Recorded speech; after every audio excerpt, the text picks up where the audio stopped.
Hello, Algebra 2. This is Lesson 98, Relationships of Numbers. We're going to be working with fractions quite a bit on this lesson.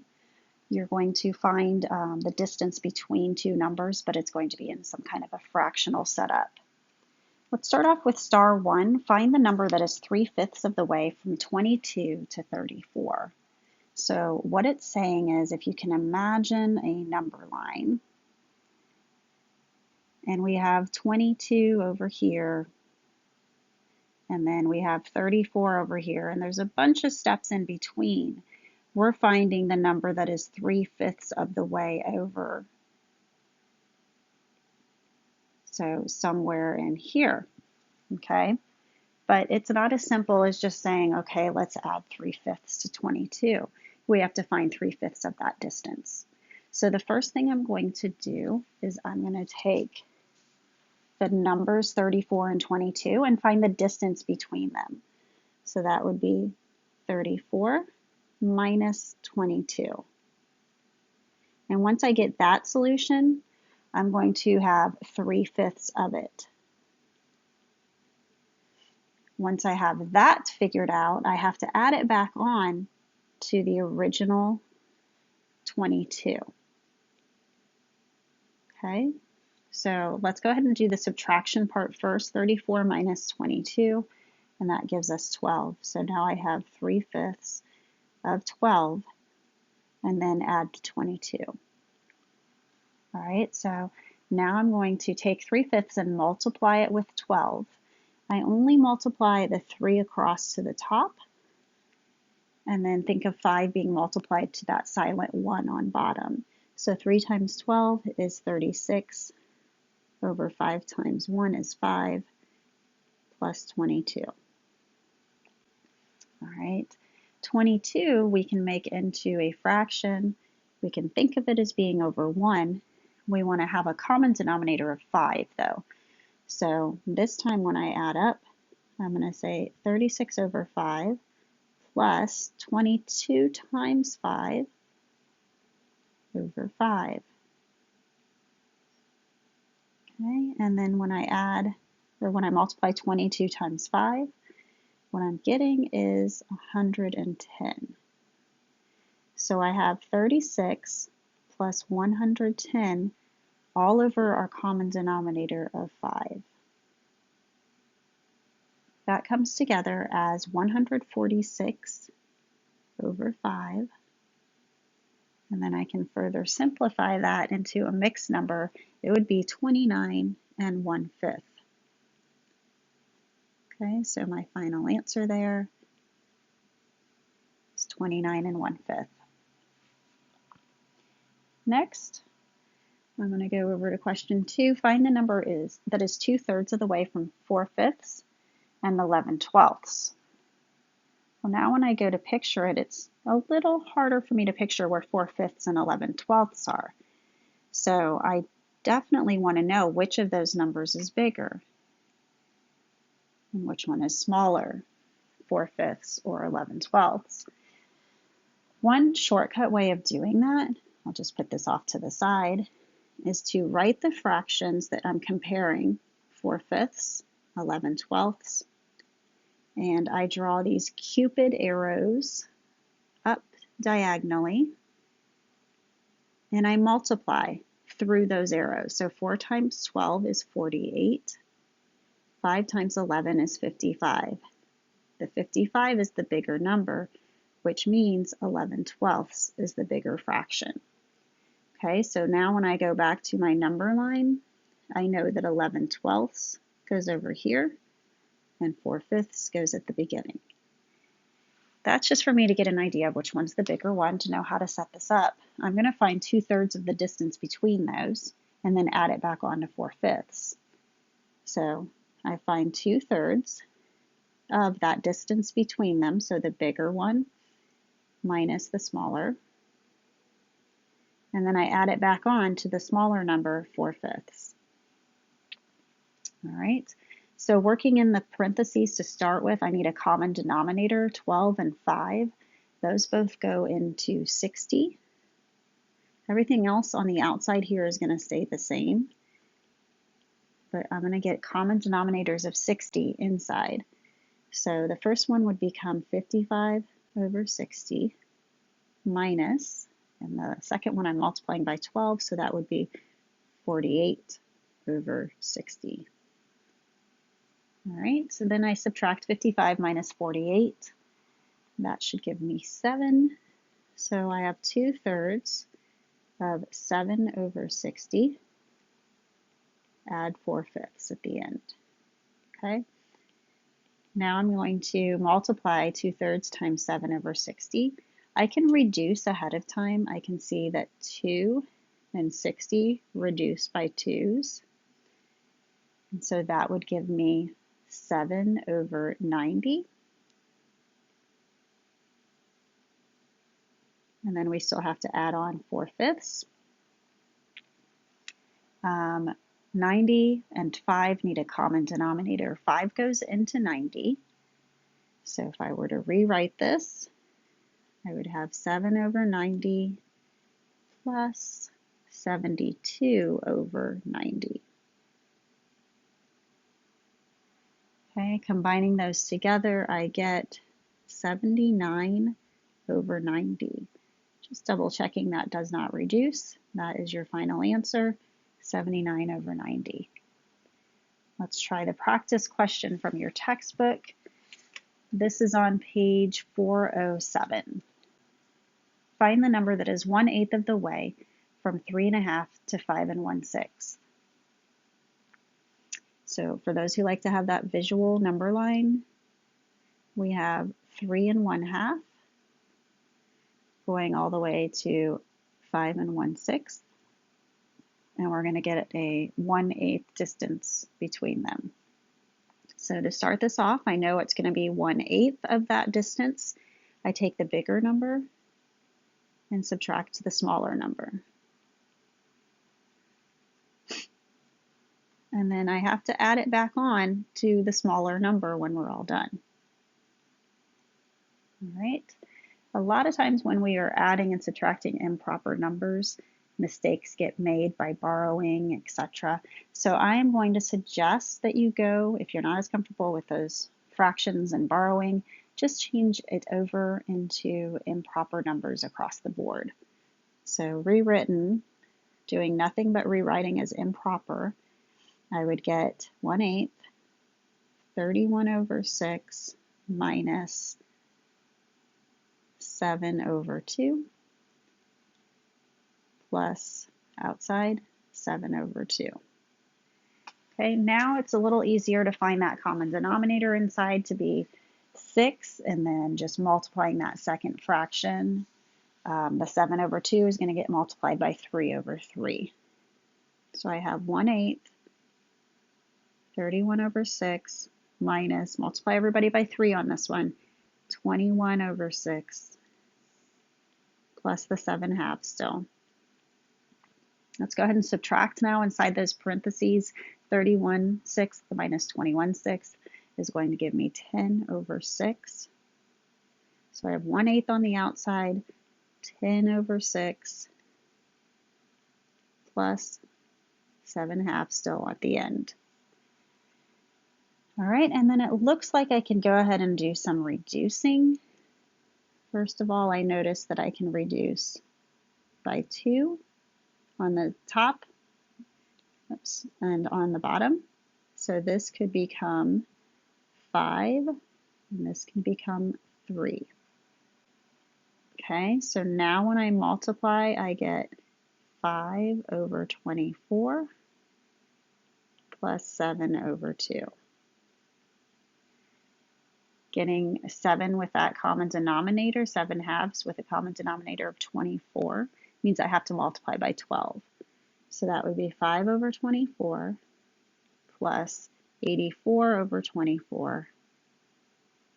That gives me a total of 89 over 24. Okay, that is my solution. There's no reducing that I could do on that. All right, looks like we're ready to try some in your homework. This is going to start on page 408 that we do our first question, number 6. All right, so moving over here to number 6. The first question is find the number that is 1/2 of the way from 1/4 to 7/12. So 7/12 being the last number is a good sign that that's my bigger number. I'm going to do 1/2 of the way. Take the bigger number, 7/12, subtract the smaller number, 1/4, and then add it back on to the smaller number. All right, inside the parentheses, I'll get a common denominator of 12. So 7/12 stays the same. And then the 1/4 is going to change to 3/12. Try that again. Add the 1/4 on the outside.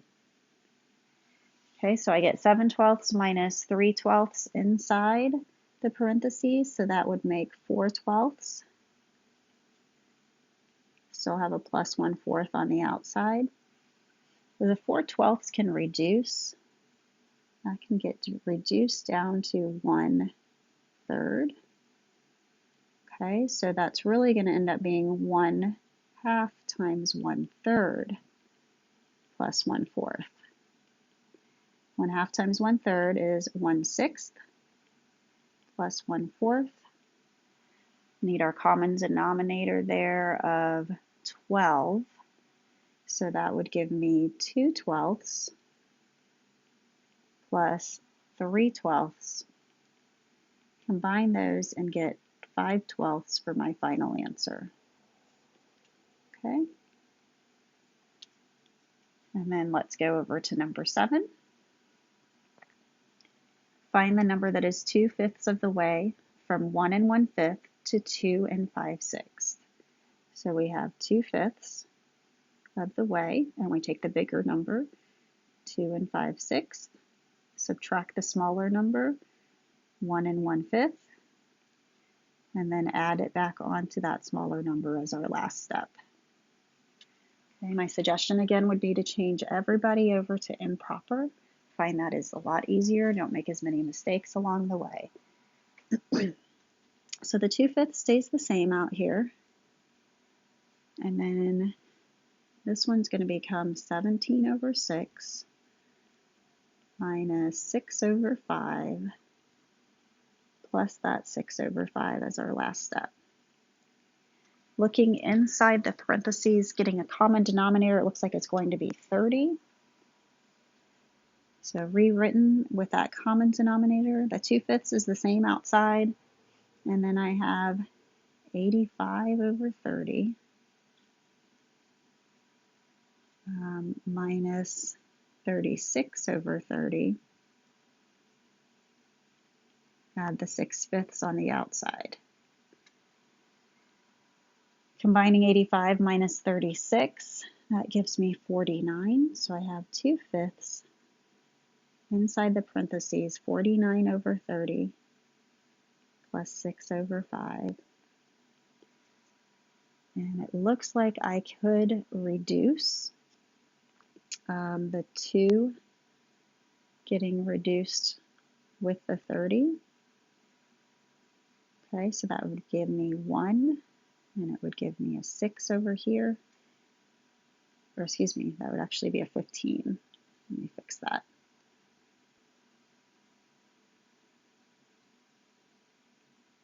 All right, and then I'm ready to multiply 1/5 times 49/15. Okay, so that would give me 49/75. Then we still have to add the 6/5 on. Okay, so we need to change that second fraction to have a common denominator of 75. So instead of 6/5, we're going to write it as 90/75.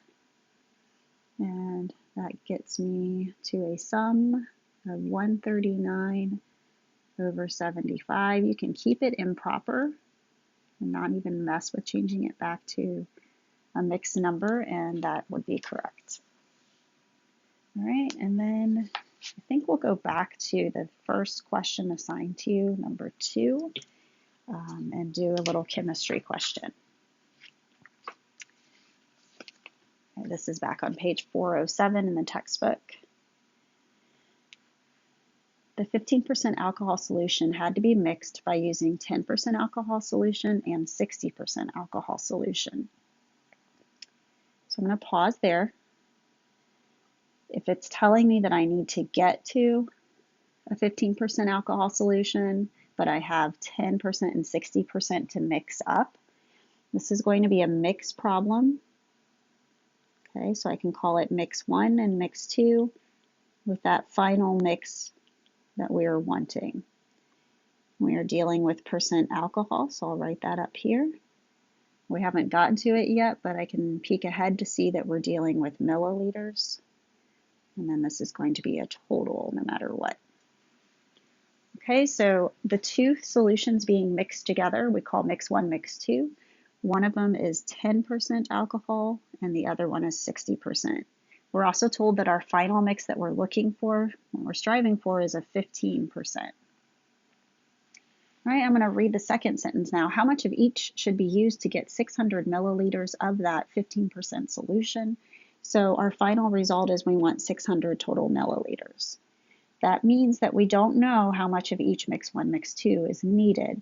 So I can just call one of them X. The other one would then be 600, take away that X. Okay, and then I can multiply across on each of these rows. So 10x. I also have 60 getting multiplied across, but think of this as parentheses, so it will get distributed. And then 15 is going to get multiplied to the 600. All right, so I'm going to have mix 1 plus mix 2, so that's 10x plus the 60 distributed across, 600 minus x, and set that equal to the final mix, which is 15 times 600. Then I'm going to go back and simplify everything. So 10x stays the same, and then 60 times 600, I get 36,000, minus distribute the 60 to the x, 60x equals 15 times 600, that would be 9,000. Combine like terms. Okay, so I get negative 50x plus the 36,000 equals 9,000. And then subtract the 36,000 to the other side. I get negative 50x equals negative 27,000. Divide both sides by that negative 50, and I get x equals 540. Then to look back into the context of this problem, what is it that my x was describing? And that is right here when x is by itself, it's describing mix 1 milliliters. So to answer that, I'm going to say for mix 1, which we called the 10%, that we had 540 milliliters. The other one was a 60%. And what would be left for that 60%? Well, we know that there are 600 total milliliters available. So 600 take away that 540, that would be a 60 milliliter amount left. So 10%, we took 540 milliliters. The 60% alcohol, we took 60 milliliters. That's my answer for question 2.